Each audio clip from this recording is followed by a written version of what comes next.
So, hey guys! Welcome back to my channel. And for today's video po ay papaliwanag ko po sa inyo kung paano po mag-report sa mga online scammers.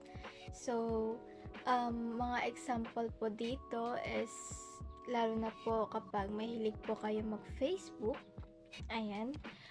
Kapag mahilig po kayo sa Facebook Market or sa Shopee man yan, kasi 'di ba meron akong napapanood na kahit sa Shopee or sa Lazada is meron pa ring mga parang nag-i-scam lalo na sa mga items. And kapag napupunta sa kanila yung items, mahal man yan or mura, is iba sa actual at iba din sa picture. So, yun yung tuturo ko sa inyo ngayon kung paano nyo i-report yung mga ganong bagay. And it's not easy po kasi lahat naman po ng bagay sa lahat, no, is mahirap. So, ang ituturo ko sa inyo is based on my experience lang naman. And sa mga napapanood ko din, paano nila inireklamo yung mga scammers sa online. And gusto ko sana ikwento sa inyo about sa experience ko, but siguro mahaba na yon. And gusto ko dun tayo agad sa topic, no, para hindi kayo maubusan ng oras kapag talagang gusto nyo talagang i-report yung taong yun or yung scammer na yun. Is effective po to sa inyo dahil based on my experience po is naranasan ko po yung naranasan ninyo about sa online scammers. So start na po natin, guys. But before we start, don't forget to subscribe to my channel, and you can request pa po ng mga tutorial about this, and tuturo ko po sa inyo na hanggat makakaya ko po. So, start na po natin. So, ang number 1 na gagawin po ninyo is ito sa based on my experience is magpa-print po kayo ng evidence na na-scam po kayo. So, yun po. So, number 1 po natin is mag-print po kayo ng mga pictures, screenshot nyo po yon.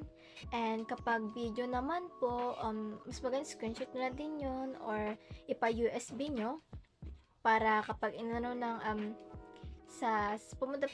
pupunta po kayo kasi guys, cyber unit, yung pangalawa. And then, kapag naano nyo na po yung video, papakita nyo po doon, masasabi nila na, ay, na-scam ka pala. Ayun.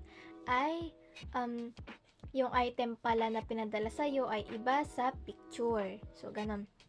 Yun guys Number 1, magpa-print kayo ng evidence na kayo ay na-scam or yung pwede nyong as inadalhin yung object na yon or things na yon na iba sa picture, iba din sa actual na receive ninyo sa mga online apps na yan, Facebook Market, Instagram, siguro meron din mga scam dyan. And about then sa mga items na in-order ninyo, mahal man po yan or mura. So, ayan. So, yun yung number 1. And yung number 2, kapag napaprint nyo na, is pumunta po kayo sa cybercrime unit.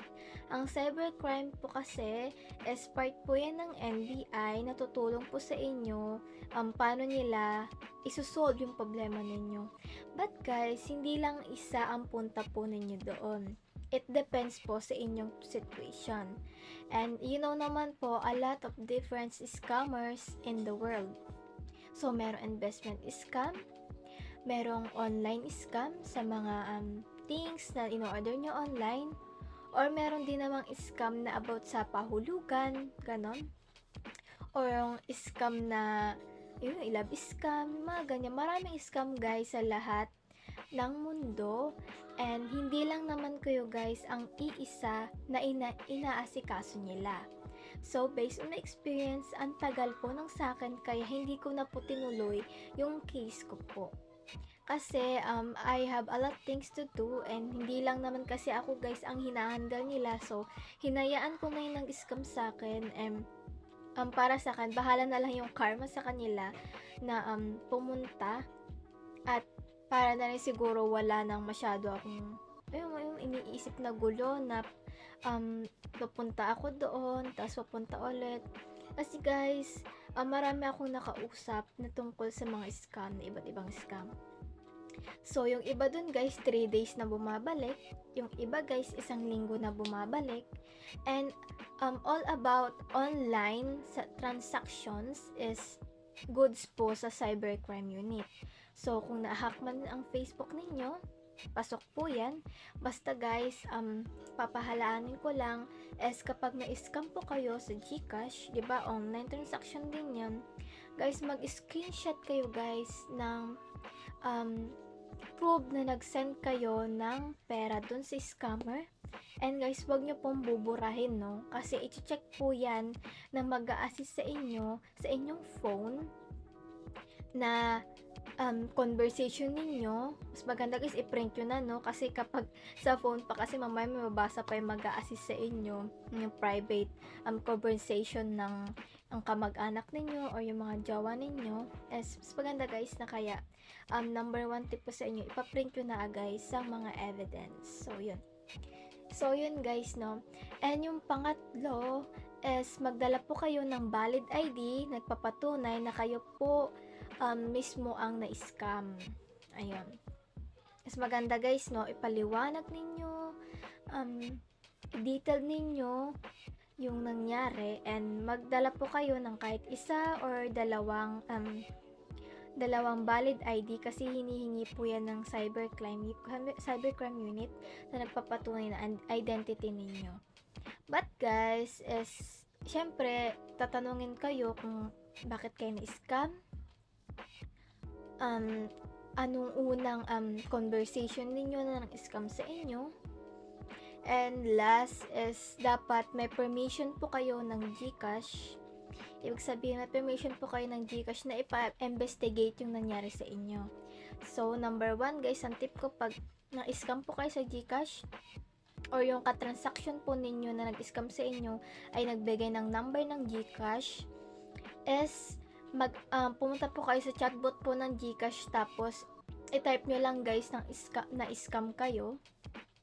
And maglalabas po doon ng statement ng GCash na ipaalam sa NBI, ipaalam sa cyber unit na nagpapahiwatig na game ang GCash na parang gusto ng GCash na ipa-investigate yung nangyari sa inyo kasi ang nangyaring transaction is GCash and yung sa scammer. So, kunyari, in my case is nagpadala ako ng pera na ibig sabihin is parang unang bayad ko sa transaction ko na na ipadala ko sa GCash. Just diba pag nag-GCash ko may number. So kapag screenshot nyo yun, tapos kapag talagang alam nyo nang na-scam kayo, pumunta po kayo sa chatbot ng GCash and tap nyo lang po doon yung na-scam po kayo. Tapos magsasend po yung GCash na sinasabi niya na pumunta kayo sa NBI or sa cybercrime unit para ipa-investigate yung nangyari sa inyo. Parang din guys, parang na tinutulungan kayo ng GCash, yun yung proof na tinutulungan kayo ng GCash na para magpatulungan sa inyo kung paano nyo mahanap yung scammer na yun. So ayun. But guys, hindi isang araw nga lang sinasabi ko sa inyo, hindi isang araw lang pagpunta nyo doon, is ilang araw po. So, kapag na-scam po kayo ng madami, million or hundreds, is kailangan nyo po magpabalik-balik sa police station, sa cybercrime unit about sa inyong situation kasi yung iba talagang inaano pa yan sa korte. Yung iba kapag million na pina-advise po ng cybercrime unit na punta na lang po sa korte or kapag mas maganda guys kung nahanap agad yung scammer para kulong agad, lalo na pag may evidence po kayo, ayan, okay po yun. Yung iba guys, ang ang alam ko, hindi po lahat ng perang sinisend po ninyo sa scammer na yan is maibabalik po agad. Kasi syempre, 'di ba, kapag na-receive na yung pera ng scammer is ginagastos na nila. So, hindi ko po alam kung mababawi niya pa po yung pera. Siguro mababawi ninyo. Siguro mababawi pero kalahati na lang, ganun. So, hindi ko alam guys. Mas maganda guys kapag pumunta po kayo sa cybercrime unit, pwede po kayong mag-search sa Google or sa Google Map na malapit na cybercrime unit sa inyo para i-present nyo po yung evidence niyo, yung screenshot ng scammer, ng screenshot na nagpapatunay na scam ka. Number 2, kung GCash man yan na nagtransaction kayo sa GCash, nagpadala ka ng money sa scammer through GCash, mag-chat po kayo sa GCash, chatbot man yan, pwede siguro tawag, ganyan, na nagpapahiwatig na na-scam ka, naibigay niyo yung pera sa scammer through GCash. So, parang papahiwatig na consent, ganun, na ang GCash ay may kipagtulungan sa inyo. So, guys, ipapaprint nyo din yon, yung conversation nyo ng GCash sa chatbot. Ayun, nagpapahiwatig na ang GCash is tutulong sa inyo para mahanap ang scammer na yon. And yung number 3, magdala po kayo ng valid ID, nagpapatunay na identity ninyo. And number 4 is ipaliwanag nyo po sa mag-a-assist sa inyo na anong nangyari sa paano nangyari, ba't ka na-scam, bakit ka na-scam, ganyan, and marami pang iba. So, yun guys. So, hindi madali ang proseso, but I hope guys na yung perang sinend ninyo or yung nang scam sa inyo ay makukulong. So, kasi guys, marami na ang scammer sa buong mundo, sa Facebook man po yan, sa Shopee, sa Lazada, or anything through online, is lahat po yan may mga red flags na po, no? May nang scam na para lang sa pera. So, that's it guys. Thank you for watching. Sana may natutunan kayo, and sana guys mabawi ninyo ang gusto nyong mabawi. And kung talagang hindi nyo naman na kayang iharap yon, ipaano na siguro sa karma, ipagdasal na lang na sana makulong, gano'n. And I hope guys kakayanin ninyo ang mga case na yan, and I pray for you guys na nasa susunod na sana yung scammer sa nang scam sa inyo ay makukulong na. And advice ko din sa inyo guys, na sa susunod po ay matuto na po tayong magkilala ng mga nakakausap natin online, and sana lesson na lang po ito sa atin. And siguro ito ay lesson na sa atin na wag na basta-basta magtiwala online at magtanong ng ebidensya sa katransaksyon po ninyo. Tanungin nyo po ang transaction po ninyo na evidence na sila po ay legit na sellers and legit na nakakausap po ninyo. Ayun. Siguro magbibigay na lang ako ng guys tip tungkol sa mga ganon sa next video ko siguro. So yun guys, thank you guys for watching, and that's it guys, sana natulungan ko kayo sa problema ninyo.